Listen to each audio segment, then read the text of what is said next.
1732 সালে জন্মগ্রহণ করেন নবাব সিরাজউদ্দৌলা, যার পূর্ণ নাম ছিল মনসর মুলক সিরাজদৌলা শকেরি খান মির্জা মোহাম্মদ হাফ জং বাহাদুর। সিরাজউদ্দৌলা ছিলেন বাংলা নবাব আলীবর্দী খানের নাতি। আলীবর্দী খানের কোনো পুত্র সন্তান ছিল না, তার ছিল তিন কন্যা। তিন কন্যাকেই তিনি নিজের বড় ভাই হাজী আহমেদের তিন পুত্র নওয়াজিজ মোহাম্মদের সাথে বড় মেয়ে ঘসেটি বেগমের, সৈয়দ আহমদের সাথে মেজ মেয়ে শাহ বেগমের এবং জৈনুদ্দিন আহমেদের সাথে ছোট মেয়ে আমেনা বেগমের বিয়ে দেন। আমেনা বেগমের দুই পুত্র ছিল সিরাজউদ্দৌলা এবং একরাম উদ্দৌলা। সিরাজ তখন যুবক। তার নানি যান অর্থাৎ ঠাকুমার পরিচারিকা হিসেবে কাজ করত এক মেয়ে, যার নাম ছিল রাজ কুনওয়ারি। সিরাজ তার সৌন্দর্যে মুগ্ধ হয়ে যান এবং তার নানিজানের কাছ থেকে তাকে নিজের হেফাজতে নেবার প্রস্তাব পাঠান। ধীরে ধীরে সিরাজ ও রাজ কুনওয়ারির সম্পর্ক ঘনিষ্ঠ হতে থাকে এবং তারা একে অপরের প্রেমে পড়ে যান। পরে তাদের বিয়ে হয় এবং সিরাজ তার নতুন নাম রাখেন লুৎফুন্নিসা বেগম, সংক্ষেপে লুৎফা।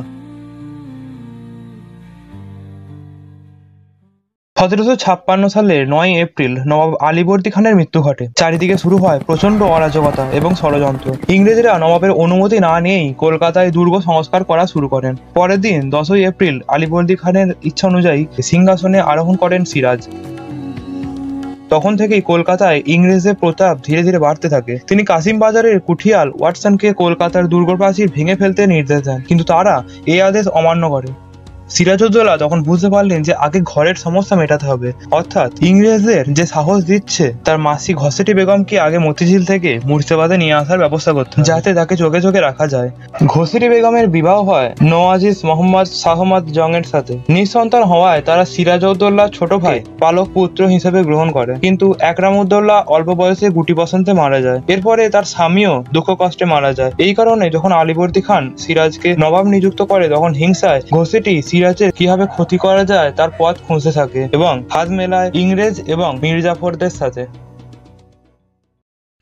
18 জুন সিরাজউদ্দৌলা কলকাতা আক্রমণ করে। তুমুল যুদ্ধ হওয়ার পর 20 জুন কলকাতা দুর্গ সিরাজের হাতে আসে। এরপর সেনাপতি মানিক চাঁদের হাতে দুর্গের শাসনভার ছেড়ে দিয়ে সিরাজউদ্দৌলা রাজধানীতে ফিরে আসেন।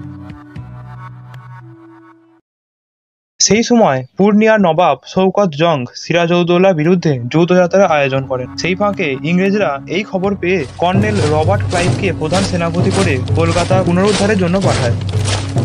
সিরাজউদ্দৌলা শওকত জংকে আটকানোর জন্য রওনা হন। নবাবগঞ্জে দুই পক্ষের মুখোমুখি যুদ্ধ হয়।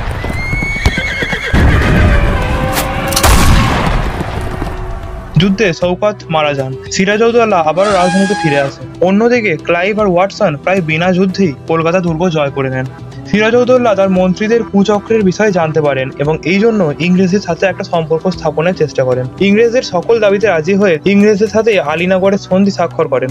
আলীনগরের সন্ধিতে নবাবকে যথেষ্ট ত্যাগ স্বীকার করতে হয়েছিল। সব ধরনের গোলমাল মোটামুটি শান্ত হয়ে যাওয়ার পর সিরাজউদ্দৌলা সেনাপতিদের বিচার শুরু করেন। মানিকচন্দ্র অর্থাৎ কলকাতা দুর্গ যাকে দিয়েছিলেন তাকে কারাবন্দী করা হয়। এটা দেখে রাজবল্লভ, জগৎ শেঠ, মির্জাফর ভয় পেয়ে যায়, কিন্তু এরপরও তারা ইংরেজদের সাহায্যে নবাবকে সিংহাসনচ্যুত করে মির্জাফরকে সিংহাসনে বসাবার চক্রান্ত শুরু করে। মির্জাফরের ইংরেজদের সাথে একটা গোপন সন্ধি হয় এবং মির্জাফরের স্বাক্ষরের জন্য এই গোপন সন্ধিপত্র 10 জুন তার কাছে পাঠানো হয়, কিন্তু এই সন্ধিপত্র পরে নবাবের হাতে। এই সন্ধিপত্রে লেখা ছিল যে রবার্ট ক্লাইভ নবাবের বিরুদ্ধে যুদ্ধের প্রস্তুতি নিচ্ছেন। সিরাজউদ্দৌলা মির্জাফরকে বন্দী করার ব্যবস্থা করলেন। 1757 সালে 13 জুন কলকাতা দুর্গ রক্ষার জন্য অল্প কিছু সৈন্য রেখে অবশিষ্ট ইংরেজ সৈন্য নিয়ে যুদ্ধযাত্রা করে ক্লাইভ। কলকাতা থেকে মুর্শিদাবাদের পথে হুগলি, অগ্রদ্বীপ, কাটোয়ার দুর্গ ও পলাশীতে নবাবের সৈন্য থাকা সত্ত্বেও তারা কেউ ইংরেজদের পথ আটকায়নি। নবাব বুঝতে পারলেন যে সেনাপতিরাও এই ষড়যন্ত্রে সামিল। বিদ্রোহের আভাস পেয়ে সিরাজ মির্জাফরকে বন্দী করার চিন্তা বাদ দিলেন। তিনি মির্জাফরকে ক্ষমা করে তাকে শপথ নিতে বললেন। মির্জাফর পবিত্র কোরআন স্পর্শ করে বললেন যে তিনি শরীরের এক বিন্দু রক্ত থাকতেও বাংলার স্বাধীনতা ক্ষুণ্ণ হতে দেবেন না, এবং শুরু হয়ে যায় সেই ঐতিহাসিক যুদ্ধের প্রস্তুতি।